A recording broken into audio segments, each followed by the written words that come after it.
Hello students, कैसे हैं आप सब। आशा करती हूँ आप अच्छे होंगे और अच्छे से अपनी पढ़ाई कर रहे होंगे। मैं मोनिका रावत आपका स्वागत करती हूँ आईसीटी वर्चुअल क्लासरूम देहरादून में। बच्चों, आज हम क्लास 8 का जो सब्जेक्ट है साइंस, उसका चैप्टर फोर्स एंड प्रेशर को कंटिन्यू करेंगे। तो बच्चों, लास्ट लेक्चर में हमने ये समझा था कि फोर्स क्या होता है, ठीक है। और हमने ये देखा था कि हम फोर्स को डिफाइन कर सकते हैं पुश और पुल से, जिसके लिए हमने एक एक्टिविटी देखी थी। इसके बाद हम ये देख रहे थे कि जो आपका फोर्स होता है वो किस तरीके से इंटरेक्शन के कारण होता है। तो ये हम कुछ इसके एक्टिविटीज़ देख रहे थे, कुछ हम सिचुएशंस देख रहे थे। तो इस टॉपिक को हम आगे कंटिन्यू करेंगे। तो बेसिकली लास्ट लेक्चर में हमने ये देखा था कि जैसे कोई कार खड़ी है, ठीक है, ये कब मूव करती है, जब कोई व्यक्ति इस पे क्या करता है, धक्का दे, ठीक है, ये हमने देखा था। तो यानी यहाँ पे क्या हो रहा है, आपका बल लग रहा है, फोर्स लग रहा है, ठीक है, जो ये व्यक्ति लगा रहा है इस कार पे, और ये कार जो है आगे की तरफ यानी फोर्स की डायरेक्शन में, या फिर जो आपका बल है उसकी दिशा पे ये कार मूव कर रही है। इसी तरीके से हमने ये देखा था कि जब दो लड़कियां, ठीक है, यहाँ पे हमने देखा था दो लड़कियां एक दूसरे को क्या कर रही है, पुल कर रही हैं, खींच रही हैं, ठीक है, खींच रही हैं। और हमने ये देखा था कि जैसे कि यहाँ पे ये आदमी है, वो इस बैल को अपनी तरफ खींच रहा है। अगर हम ये सारी सिचुएशंस देखें जिसमें दो लड़कियां एक दूसरे को खींच रही हैं, या ये सिचुएशंस देखें, तो हम ये देख सकते हैं कि ये जो दो अलग अलग जो है आपके क्या है, दो अलग अलग इंडिविजुअल हैं, ये दोनों एक दूसरे को क्या कर रहे हैं, खींच रहे हैं, या पुश कर रहे हैं, या पुल कर रहे हैं, या फिर हम ये कह सकते हैं कि फोर्स यानी बल लगा रहे हैं। तो इसका मतलब ये है कि जो फोर्स होता है यानी जो बल होता है वो तब आपको, या फिर फोर्स तब लगता है जब एक से ज़्यादा ऑब्जेक्ट या एक से ज़्यादा वस्तुएं आपस में इंटरैक्ट करती हैं, ठीक है, क्या करती है, आपस में इंटरैक्ट करती है। यानी फोर्स के लिए यानी बल के लिए कम से कम दो वस्तुओं का इंटरेक्शन बहुत ज़रूरी होता है। From these examples, we can infer that at least two objects must interact for a force to come into play. Thus, an interaction of one object with another object result in a force between two objects.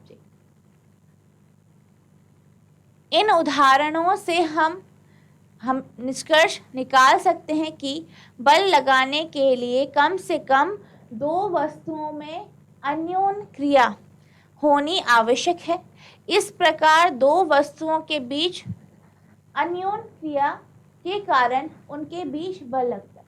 यानी अगर हम बल की बात करें, force की बात करें, तो फोर्स कब लगता है, जब कम से कम दो ऑब्जेक्ट या दो वस्तुएं आपस में इंटरैक्ट करती हैं। क्या करती हैं, आपस में इंटरैक्ट करती है, तभी बल यानी फोर्स लगता है। अब हमारा जो नेक्स्ट टॉपिक है वो है आपका एक्सप्लोरिंग फोर्स, यानी फोर्स यानी बल की खोज में। तो इसको समझने के लिए हम एक एक्टिविटी करेंगे। तो इस एक्टिविटी में आपको क्या करना है, एक बड़ा सा बॉक्स लेना है, ठीक है, एक बहुत बड़ा बॉक्स लेना है, और इस बॉक्स पे आपको फोर्स यानी बल लगाना है, ठीक है। तो अब आप क्या करेंगे कि अपने एक फ्रेंड को बुलाएंगे और उसे कहेंगे कि तुम मेरे साथ इस डब्बे पे बल लगाओ यानी फोर्स। तो सबसे पहले आप क्या करेंगे, आप दोनों के दोनों इस बॉक्स पे एक ही साइड से बल लगाएं।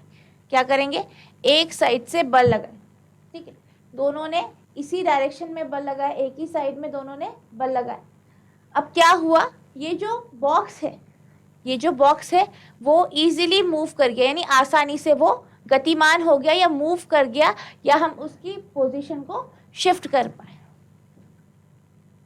पहली जो कंडीशन है, इसमें दोनों व्यक्ति ने यानी दोनों जो व्यक्ति हैं इन्होंने एक ही डायरेक्शन में बल लगाए, ठीक है। और हमने क्या देखा कि जो ये आपकी ऑब्जेक्ट है ये इजीली मूव कर गई, ये आपका बॉक्स है, वो इजीली या आसानी से मूव करें। अब हम आपको क्या करना है, अब आपको, आप जिस डायरेक्शन से फोर्स लगा रहे थे, ठीक है, जिस दिशा से बल लगा रहे थे इस डब्बे के, आपको अपने फ्रेंड को बोलना है, अपने दोस्त को बोलना है कि आप दूसरी डायरेक्शन से, यानी मेरे विपरीत दिशा में आपको क्या करना है, फोर्स अप्लाई करना है इस डब्बे में, कुछ इस तरीके से।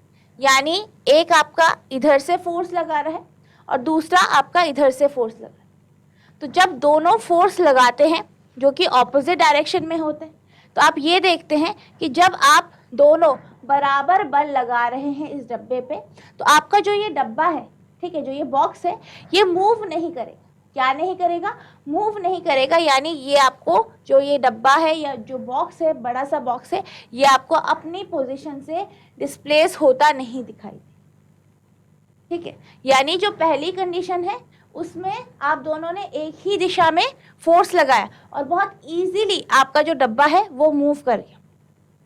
वहीं दूसरी कंडीशन में जब आप दोनों ने क्या किया, बराबर मात्रा में बल लगाया और एक दूसरे के विपरीत दिशा में लगाया, तो आपका जो ये डब्बा है ये मूव नहीं कर पाए, यानी ये अपनी दिशा से हिला भी। तो इसका मतलब ये है कि जब हम या जब दो व्यक्ति या दो से ज़्यादा व्यक्ति एक ही दिशा में बल लगाते हैं, तो वो जो बल होता है उसकी जो मात्रा होती है वो बढ़ जाती है। यानी दोनों व्यक्तियों के द्वारा लगाया गए बल जो हो जाते हैं वो ऐड हो जाते हैं, यानी जो फोर्स है वो ऐड हो जाते हैं। वहीं अगर हम दूसरी सिचुएशन की बात करें, तो दूसरी सिचुएशन में क्या हो रहा है कि आप दोनों ने विपरीत दिशा में बल लगाया, तो इस केस में क्या हो रहा है, जो आपके बल हैं, यानी जो दोनों इंडिविजुअल ने लगाए जो फोर्स हैं, वो एक दूसरे को क्या कर रहे हैं, माइनस कर रहे हैं, यानी कम कर रहे हैं, जिस कारण आपको ये ऑब्जेक्ट एक जगह पे ही दिखाई दे रहा है, मूव करता हुआ नहीं दिख रहा है। इसी तरीके से अगर हम रस्साकसी की बात करें, जो आपका रस्साकसी होता है उसमें आपकी दो टीमें होती हैं और आपके पास एक रस्सी होती है जिसपे आप एक बीच पे ग्राउंड में एक बाउंड्री लाइन बना देते हैं और यहाँ पे कुछ कपड़ा बांध देते हैं, जिससे आपको ये पता चले कि कौन जीत है। तो बेसिकली क्या होता है, जो आपके दो ग्रुप होते हैं टीम्स के, वो आपके दोनों दिशाओं में या दोनों इस लाइन के दोनों जो आपके साइड्स हैं उसमें खड़े होते हैं और इस रस्सी को खींचते हैं। क्या करते हैं? खींचते। तो जब रस्साकसी खेली जाती है तो आपने कई बार देखा होगा कि आपको रस्सी मूव करती हुई नहीं दिखाई देगी, यानी आपको वो इधर उधर हिलती हुई नहीं दिखाई देगी, ठीक है। यानी जो दोनों टीम है इन्होंने क्या किया है, बराबर मात्रा में आपका फोर्स यानी बल लगा है। क्या किया है? दोनों टीमों ने बराबर मात्रा में फोर्स लगाया है, यानी बल लगाया है, जिस कारण आपकी रस्सी आपको मूव करती हुई नहीं दिखाई देती। लेकिन जब कोई भी टीम बल ज़्यादा लगाती है तो आपने देखा होगा कि जो आपकी रस्सी होती है वो उस टीम की तरफ चली जाती है, या जो आपको यहाँ पे कपड़ा दिखाई दे रहा है वो उस टीम की तरफ चला जाता है और वो टीम जीत जाती है या विजय होती है। तो इस तरीके से आप रस्साकसी का कॉन्सेप्ट आपने देखा होगा, रस्साकसी खेलते हुए आपने खेला होगा, तो इसमें भी आपका फोर्स का इंटरेक्शन लगता है, यानी जो बल है उनका इंटरेक्शन लग रहा है। जिस टीम ने ज़्यादा बल लगाया उस टीम की तरफ आपकी रस्सी चली गई, ठीक है। जब बराबर मात्रा में बल लगा रस्सी पे तो क्या हुआ, आपकी जो रस्सी है वो बिल्कुल अपनी जगह से वो हिली नहीं, उसी जगह में थी जहाँ पे वो पहले से रही, ठीक है। तो ये क्या है, आपके फोर्स का इंटरेक्शन के कारण होता है। तो इससे हमें क्या पता चलता है? इससे हमें ये पता चलता है कि force applied on an object in the same direction add to one another. जब किसी वस्तु पर एक ही दिशा में लगाए गए बल या एक ही दिशा में बल लगाए जाते हैं तो वो क्या हो जाते हैं, जुड़ जाते हैं, वो ऐड हो जाते हैं। जैसे कि आपका ए जो फिगर है इसमें देखिए, इसमें क्या हो रहा है, दोनों व्यक्ति एक ही दिशा में बल लगा रहे हैं, एक ही दिशा में बल लगा रहे हैं तो बल क्या हो रहा है, जुड़ रहा है, यानी ऐड हो रहा है, फोर्स क्या हो रहा है, ऐड हो रहा है, जिस कारण ये जो आपका डब्बा है, बड़ा सा डब्बा, ये इजीली मूव कर पाता है। If the two forces act in the opposite direction, अगर ये जो वस्तुएं हैं या इन वस्तुओं पे जो बल लग रहा है, ठीक है, दो विपरीत बल लगा रहे हैं और वो भी किस डायरेक्शन में, ऑपोजिट डायरेक्शन में, ठीक है, विपरीत है, एक दूसरे से विपरीत है, तो क्या होता है, the net force acting on it is the difference between the two force. तो इस पर लगने वाला कुल बल दोनों बलों के अंतर के बराबर होता है।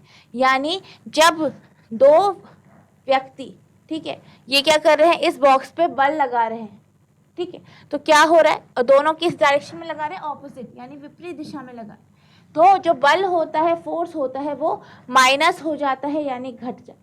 वहीं अगर हम कंडीशन ए देखें तो इसमें क्या होता है, जो फोर्स होता है वो जुड़ जाता है, यानी ऐड हो जाता है।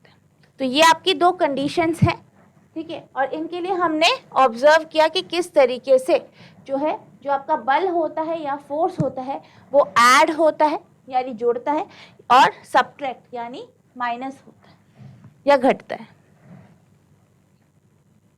जिसका हमने अभी एक एग्जाम्पल देखा, जो आपका क्या है, टग ऑफ वॉर है, यानी रस्साकसी जो है।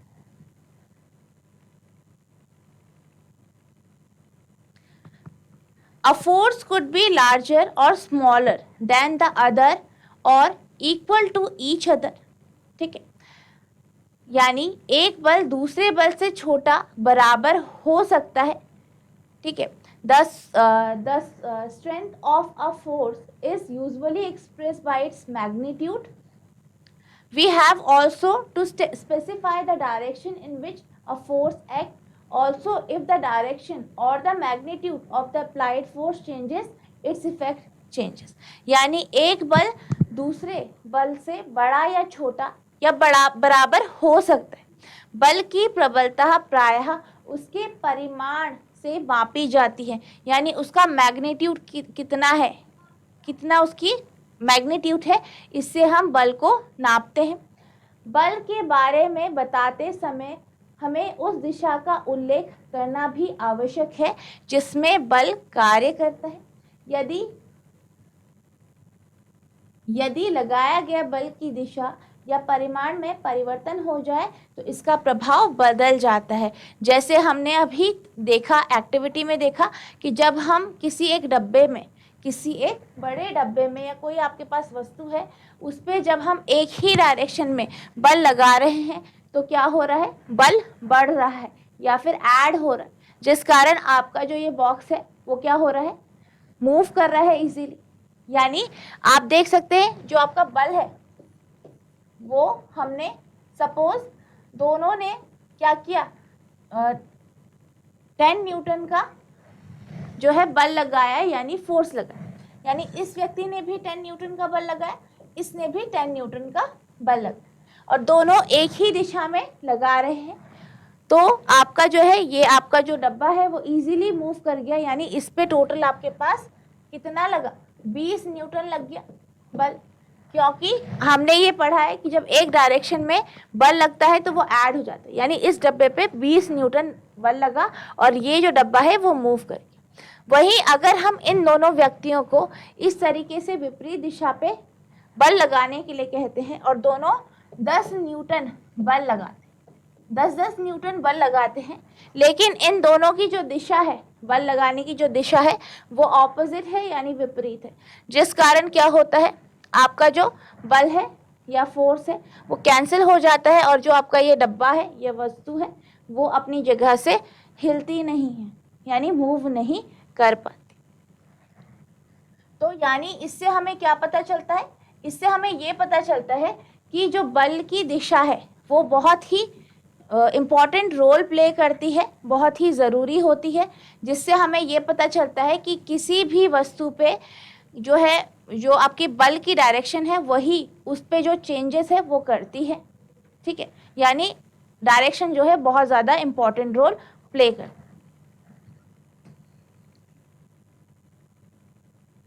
The net force on an object is zero if the two forces act on it in opposite direction are equal. यानी यदि किसी वस्तु पर विपरीत दिशाओं में लगने वाले बल बराबर हैं तो उस पर लगने वाला नेट बल शून्य हो जाता है। यानी जब भी किसी भी वस्तु में बराबर बल लगते हैं और ऑपोजिट डायरेक्शन में लगते हैं, जैसे कि हमने एक्टिविटी में देखा, तो क्या हो जाता है, आपका जो नेट बल होता है या जो आपका जो नेट फोर्स है वो आपका जीरो हो जाता है, यानी शून्य हो जाता है। In general more than one force में be acting on an object. सामान्य रूप से किसी वस्तु में एक से अधिक बल लग सकते हैं, ठीक है, एक से ज़्यादा बल किसी भी वस्तु में लग सकते हैं।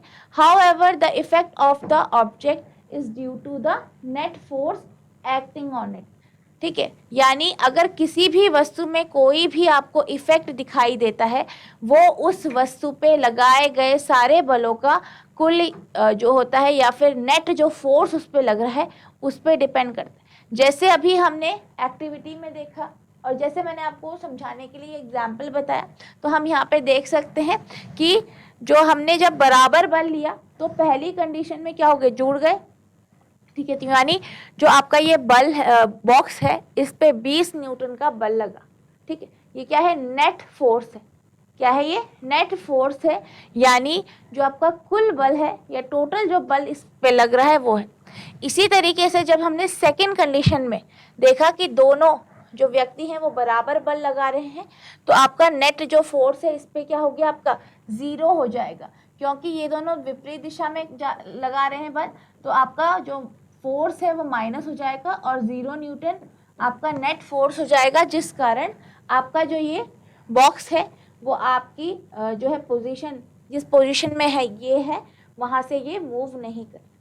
इसी तरीके से अगर हम दूसरा एग्जाम्पल लेते हैं, जैसे कि हम ये मानते हैं कि एक व्यक्ति ने,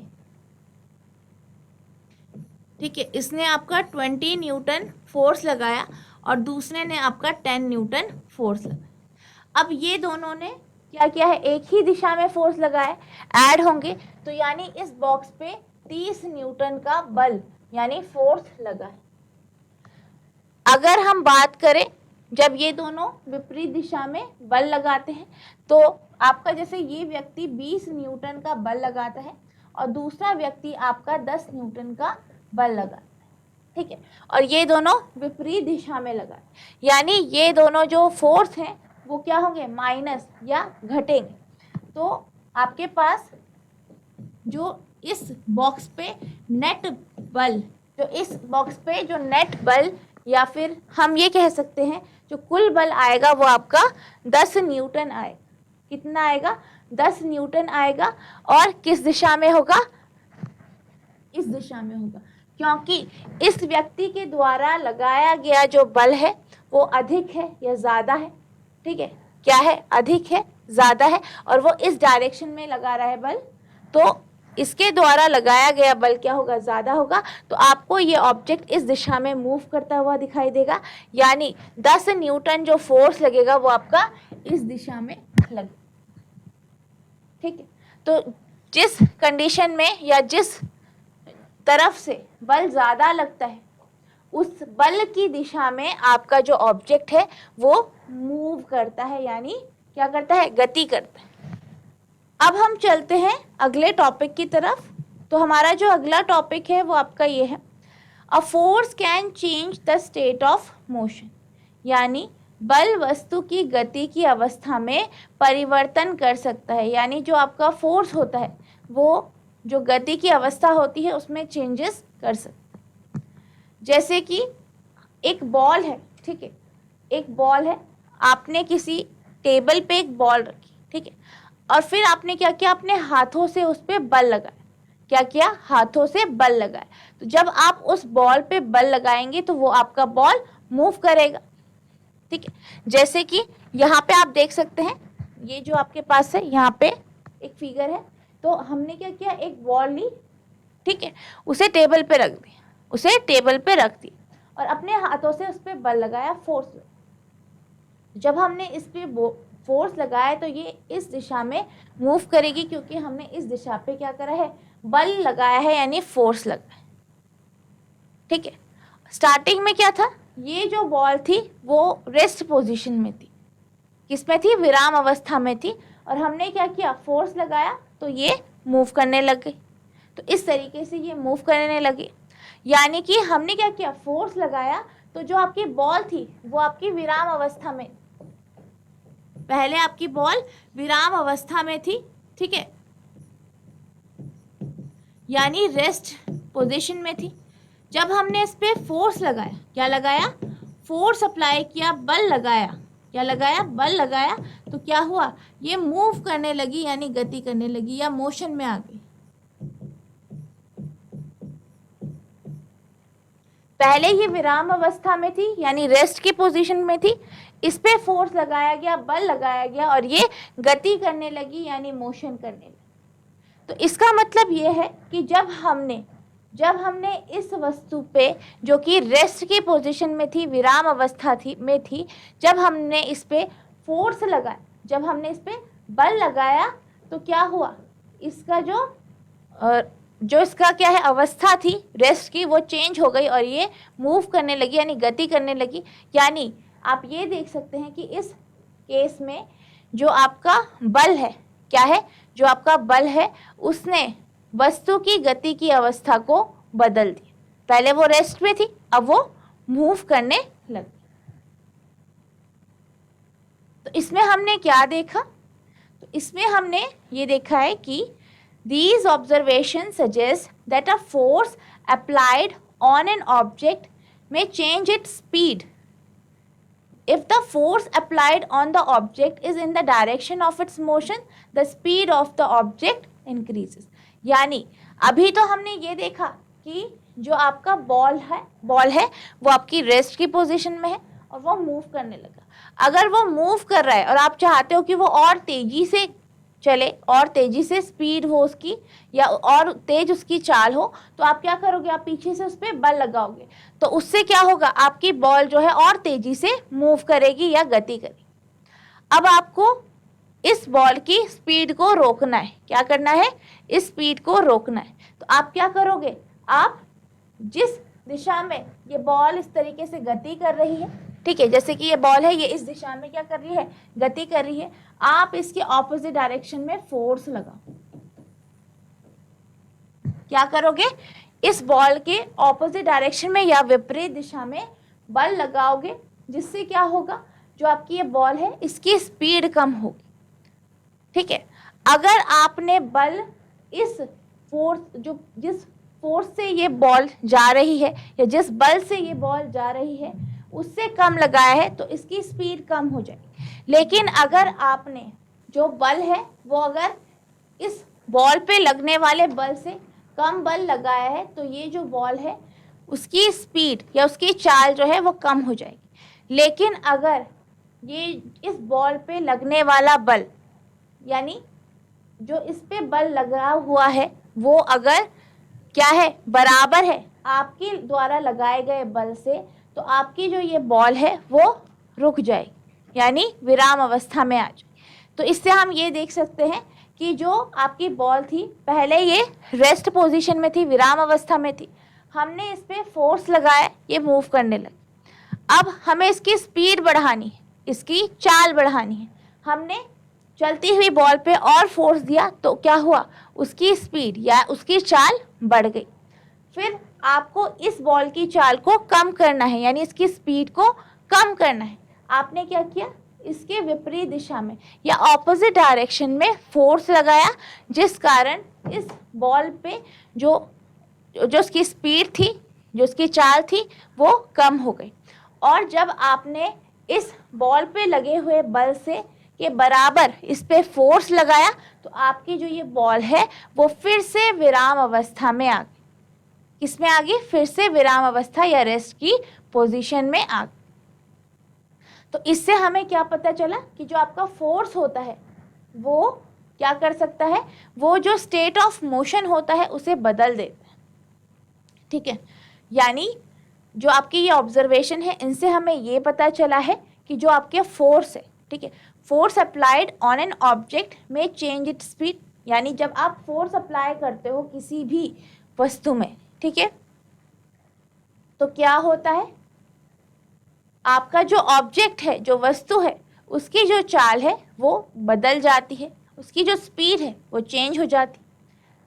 अगर जो आपका फोर्स है, if the force applied on the object is in the direction of the motion, यानी अगर हम बल को मोशन की डायरेक्शन पे लगाएं, यानी जिस दिशा में आपकी जो वस्तु है वो गति कर रही है, उसी दिशा में अगर हम फोर्स को अप्लाई करते हैं तो आपकी जो वस्तु होती है उसकी जो स्पीड है, उसका जो चाल है वो बढ़ जाती है, उसकी स्पीड क्या हो जाती है, बढ़ जाती है या इंक्रीज कर देती है।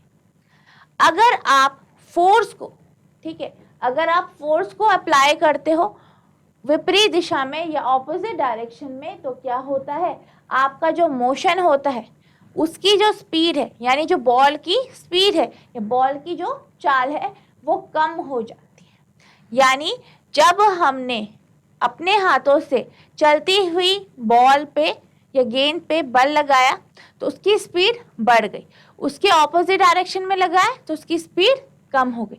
इससे हमें क्या पता चला कि जो आपका फोर्स होता है वो स्टेट ऑफ मोशन को चेंज करता है या फिर गति की जो अवस्था है उसमें बदलाव करता है।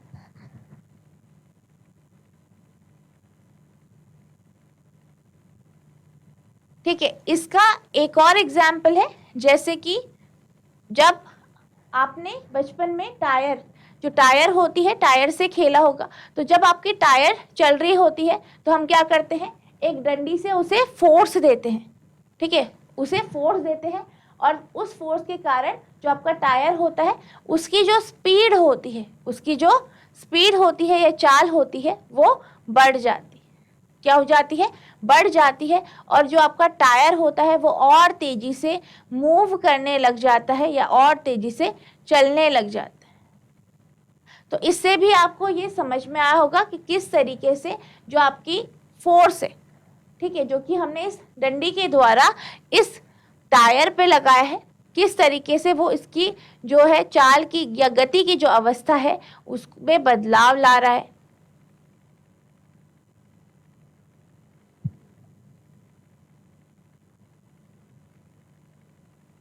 अब हम नेक्स्ट एक्टिविटी करेंगे और इसके थ्रू ये समझेंगे कि किस तरीके से आपका जो फोर्स होता है या बल होता है वो स्टेट ऑफ मोशन को बदल देता है। तो जैसे कि अभी हमने समझा कि जब भी कोई बॉल रेस्ट पे होती है तो आप उसे फोर्स लगाते हो, अपने हाथों से बल लगाते हो और आपका जो बॉल है वो चलने लगता है या मूव करने लगता है, ठीक है। अब कोई बॉल जो है मूव कर रही है, उसकी स्पीड अगर आपको बढ़ानी है तो आप उस पर क्या करते हो, बल लगाते हो और उसकी स्पीड या चाल बढ़ जाती है। अब कोई बॉल चल रही है, आपको उसकी दिशा परिवर्तित करनी है, यानी उसकी डायरेक्शन को चेंज करना है। तो आप क्या करते हो, जैसे कि कोई बॉल आ रही है, ठीक है, आपने क्या किया, उसके रास्ते पे एक स्केल रख दी। क्या रख दिया, एक स्केल रख दिया। अब जैसे ही वो बॉल उस स्केल से टकराई तो उसकी क्या हुई, दिशा परिवर्तित हो गई, यानी जो बॉल जिस दिशा पे जा रही थी उससे उसकी दिशा बदल गई। आप यहाँ पे देख सकते हो। इसी तरीके से जब भी आपने देखा होगा, आप जब भी क्रिकेट का मैच देखते हैं तो जब भी जो आपका बॉलर होता है, ठीक है, जो आपका गेंदबाज होता है या बॉलर होता है, वो बॉल फेंकता है तो वो एक डायरेक्शन पे बॉल फेंकता है, और जो आपका बैट्समैन होता है या बल्लेबाज होता है वो अपने बैट के माध्यम से या जो उसका बैट होता है उसकी वजह से वो उस बॉल की जो डायरेक्शन है या दिशा है उसे परिवर्तित कर देता है। यानी जो बॉल इस तरीके से सीधी जा रही थी, जो कि एक बॉलर ने फेंकी थी, यहाँ पे कोई बॉलर है, उसने एक बॉल फेंकी और यहाँ पे आपका बैट्समैन है, ठीक है, बल्लेबाज है, इसने क्या किया, अपने बैट से इस बॉल पे मारा, तो ये बॉल इधर जा रही थी, तो आपने देखा होगा फिर इसकी डायरेक्शन क्या हो जाती है, बदल जाती है, ठीक है। तो यानी कि इस केस में जो एक बैट्समैन, ठीक है, बल्लेबाज है, उसने अपने बैट के माध्यम से या फिर जो उसका बल्ला है उससे उसने बॉल जो गेंद आ रही है उसकी दिशा को परिवर्तित किया। तो बेसिकली उसने क्या किया, फोर्स लगाया। क्या किया, फोर्स लगाया, और उस फोर्स की वजह से जो बॉल है उसकी जो दिशा है वो परिवर्तित हो। ठीक है, इसी तरीके से आपका टेनिस का गेम होता है, इसमें भी ऐसे ही होता है। बॉल आ रही होती है, जो आपका रैकेट होता है उससे उस बॉल की दिशा को परिवर्तित किया जाता है। इसी तरीके से अगर हम फुटबॉल की बात करें तो फुटबॉल में भी आपने देखा होगा कि जब कोई बॉल आती है तो जो फुटबॉलर होता है वो अपने किक से क्या करता है, फोर्स लगाता है बॉल पे और उसकी जो दिशा है उसे परिवर्तित कर दे। यानी फोर्स से आप स्पीड तो चेंज कर ही सकते हो, यानी जो चाल है वो बदल तो सकते ही है, साथ ही साथ आप किसी भी वस्तु की जो दिशा है उसे भी बदल सकते हो या उसकी जो दिशा है उसको चेंज कर सकते हो।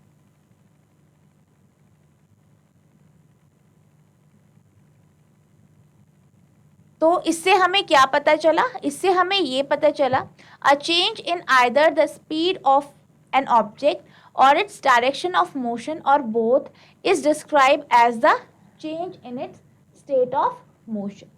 यानी किसी वस्तु की चाल अथवा उसकी गति की दिशा अथवा दोनों होने वाले परिवर्तन को इसकी गति की अवस्था में परिवर्तन द्वारा व्यक्त किया जाता है।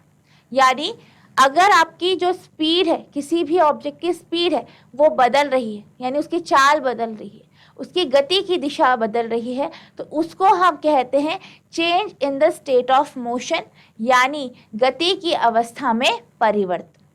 Thus, a force may bring a change in the state of motion of an object.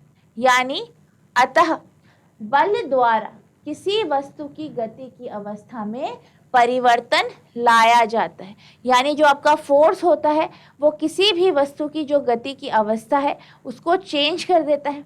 किस तरीके से करता है, उसकी स्पीड को बदल के, ठीक है, उसकी स्पीड को या चाल को चेंज करके, उसकी दिशा को चेंज करके या दोनों को चेंज करके आपकी जो वस्तु है उसका जो स्टेट ऑफ मोशन है या फिर जो इसकी जो अवस्था है, वस्तु की जो अवस्था है उसमें परिवर्तन किया जा सकता है। अब हम बात करते हैं स्टेट ऑफ मोशन क्या होता है, यानी गति की अवस्था क्या होती है। तो the state of motion of an object is described by its speed and the direction of motion। यानी किसी भी वस्तु की गति की अवस्था का वर्णन इसकी चाल तथा गति की दिशा से किया जाता है। यानी कोई भी ऑब्जेक्ट, कोई भी वस्तु किस गति से जा रही है या किस चाल से जा रही है और किस दिशा में जा रही है, ये उस वस्तु का स्टेट ऑफ मोशन बताता है। जैसे कि फॉर एग्जाम्पल अगर हम इस केस की बात करें तो ये जो बॉल है ये इस तरफ जा रही है, ठीक है, इस तरफ जा रही है, तो ये क्या है, इसकी स्टेट ऑफ मोशन क्या है, स्टेट ऑफ मोशन, इसकी स्पीड क्या है, इसकी चाल क्या है और ये किस दिशा में जा रही है, ये इसका स्टेट ऑफ मोशन है, यानी गति की अवस्था है। इसी तरीके से आपकी जितनी भी वस्तुएं होती हैं, ठीक है, जितनी भी वस्तुएं होती हैं, जितने भी ऑब्जेक्ट्स होते हैं, वो किस डायरेक्शन में, किस दिशा में चल रहे हैं, उसकी स्पीड क्या है, इससे हमें उस वस्तु की स्टेट ऑफ मोशन या गति की अवस्था पता चले। The state of rest is considered to be the state of zero speed.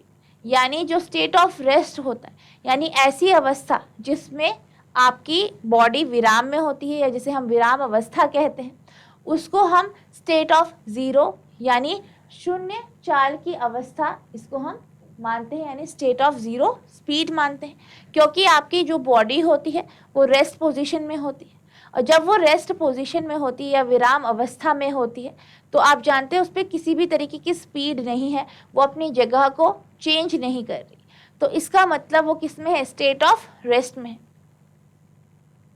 An object may be at rest or motion both are its state of motion, यानी अगर कोई वस्तु है वो मूव कर रही है, गति कर रही है, या फिर विराम अवस्था में है, ये दोनों उसकी स्टेट ऑफ मोशन है, यानी गति की अवस्थाएं। तो इस तरीके से हम स्टेट ऑफ मोशन को समझ सकते हैं, यानी गति की अवस्था को समझ सकते हैं। तो बच्चों, आज हमने देखा कि फोर्स के द्वारा किस तरीके से जो आपका इंटरेक्शन होता है फोर्स का, उसकी वजह से किसी भी बॉडी में, किसी भी वस्तु में गति आती है।